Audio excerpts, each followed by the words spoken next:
ఖమ్మంలోని వరద ప్రాంతాల్లో పర్యటిస్తున్న మాజీ ఇరిగేషన్ మంత్రి హరీష్ రావుకి ముఖ్యమంత్రి రేవంత్ రెడ్డి సూటిగా ఓ సవాల్ విసిరారు. అదేంటో చూడండి.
మాజీ సాగునీటి పారుదల శాఖ మంత్రి హరీష్ రావు గారు, మిమ్మల్ని సూటిగా నేను అడుగుతున్నా, మీ మాజీ మంత్రి పువ్వాడ అజయ్ ఆక్రమించుకున్న కాలువల్ని తొలగించడానికి మీరు ఖమ్మంలో డిమాండ్ చేయగలరా?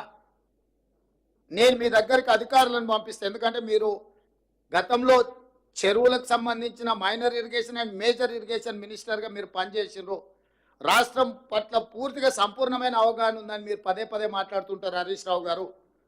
పువ్వాడ అజయ్ ఆక్రమించుకున్న కాలువలను తొలగించడానికి మీరు చిత్తశుద్ధితోని మీరు సహకరిస్తారా?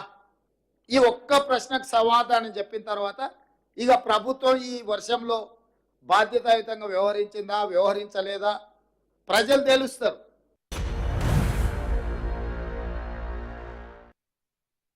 ఇక ఇదే అంశానికి సంబంధించిన డీటెయిల్స్ మా ప్రతినిధి భాస్కర్ అడిగి తెలుసుకుందాం. భాస్కర్, ఖమ్మంలో పర్యటిస్తున్న హరీష్ రావు సీఎం సవాల్ని స్వీకరిస్తారా? దీంతో పువ్వాడ అజయ్ ఆక్రమణలు బయటకు వస్తాయా?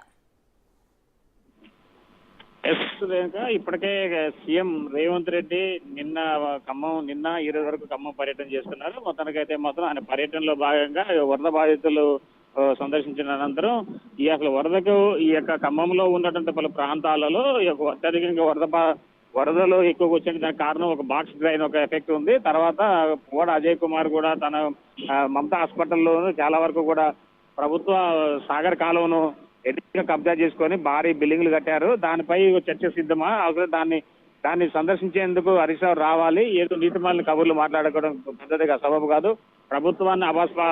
ప్రభుత్వంపై అపనిందలు వేయొద్దంటూ సీఎం ఘాటైన వ్యాఖ్యలు చేసిన నేపథ్యం ఉంది. మరోవైపు చూసుకోవచ్చు, ఇప్పటికే ఖమ్మంలో నగరం ఆయన మమతా మెడికల్ కాలేజీలో సుమారు మాజీ మంత్రి పువ్వాడ అజయ్ కుమార్ సుమారు ఎకరాల వరకు ఎకరాల కొద్ది స్థలాన్ని ప్రభుత్వ సాగర కాలంలో యథేచ్ఛగా అక్రమ కట్టడాలు కట్టడంతో ఆ కాలువ కూడా బూడిపోవడంతో ఆ పరిసర ప్రాంతాలకు ఒక్కసారిగా నీళ్ళ మట్టం అంటే వర్షాపు నీరు చేరడంతో ప్రాంతాల్లో చాలా వరకు నీరు అత్యధికంగా చేరడంతో ఆ ప్రాంతం అంతా కూడా జలమయం అయిపోయింది. ఫలితంగా ఆ ఏరియాలో గల కారణం అంటే సాగర్ కాలువ సాధారణంగా వెళ్ళిపోయే కాలువను కూడా ఆయన కబ్జా చేసుకొని ఆయన యథేచ్ఛగా బిల్డింగ్లు కట్టిన తరుణంలో ఆ బిల్డింగ్లు మొత్తం కూడా ఇప్పుడు అవన్నీ కూడా ఉండటం వలన సాగర్ కాలంలో నీళ్లు లేకుండా ఎటు పోవాల్సి అర్థం కాక ఎటు డౌన్ ఉంటే అటువైపు ఆ నీళ్లు పోవడం పరువురు ఇళ్లకు నీళ్లు పోయినాయి అనేది ప్రధాన సారాంశం.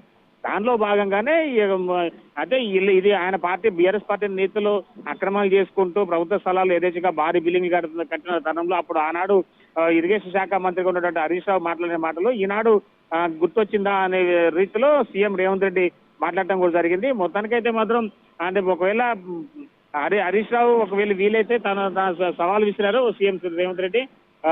ఖమ్మంలో బీఆర్ఎస్ పార్టీ నేతలు చేసినటువంటి భూ అక్రమాలు, దాంతో పాటుగా చూసుకుంటే మాజీ మంత్రి రెవెన్యూ శాఖ ఆర్టీసీ మంత్రిగా ఉన్నటువంటి పువ్వాడ అజయ్ కుమార్ చేసినటువంటి భూ కబ్జాలపై కూడా చర్చ సిద్ధమా, మీరు అక్కడికి వచ్చి మీరు ఆయన ఆక్యుపై చేసుకున్న ప్రభుత్వ స్థలాన్ని తిరిగి మళ్ళీ వారి గవర్నమెంట్కి ఇచ్చేంత అవసరం చేయగలుగుతా అనే రీతిలో ఒకసారి సవాల్ విసిరారు. మొత్తానికైతే ఇప్పుడు కాసేపటి క్రితమే హరీష్ రావు కూడా ఖమ్మం ముప్పు ప్రాంత పర్యటన చేస్తున్నారు. కానీ దీనిపై కూడా ఎలాంటి మాట్లాడని నేపథ్యం కేవలం వరద విషయంలో మాత్రం ప్రభుత్వం కొద్దిగా మెతక వైఖరించే రీతిలో మాట్లాడుతున్నారు తప్ప పూర్తి స్థాయిలో మాత్రం సీఎం రేవంత్ రెడ్డి ఇచ్చిన సవాలు మాత్రం స్వీకరించాలని చెప్పుకోవచ్చు రేణుక.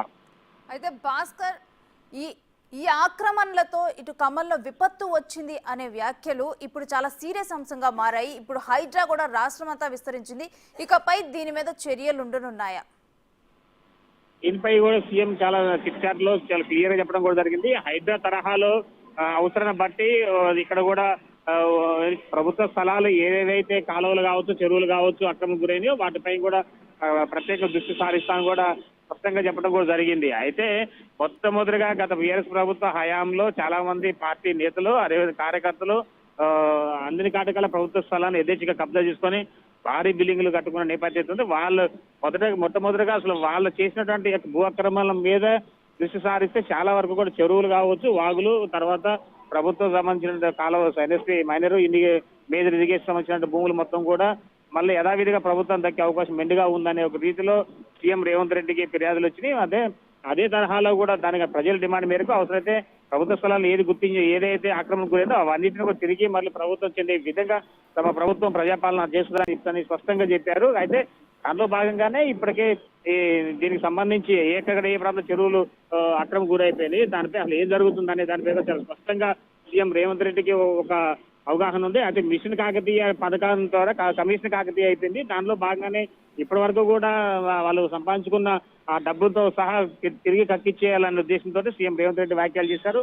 అయితే ఏది ఏమైనా సీఎం చేసినటువంటి ఈ యొక్క బహిరంగ సవాళ్ళకి మాత్రం బీఆర్ఎస్ పార్టీ నేతలు ఏ ఒక్కరు కూడా స్పందించిన దాఖలాలు అయితే లేవు. ఒకవైపున ఇప్పటికి పర్యటనలో ఉన్నటువంటి ఖమ్మం పర్యటనలో ఉన్న హరీష్ రావు కానీ ఒకవేళ మాజీ మంత్రి పువ్వాడ కానీ కనీసం ఇంతవరకు దీనిపై కూడా మాట్లాడిన దాఖలాలు లేవు రేణుక.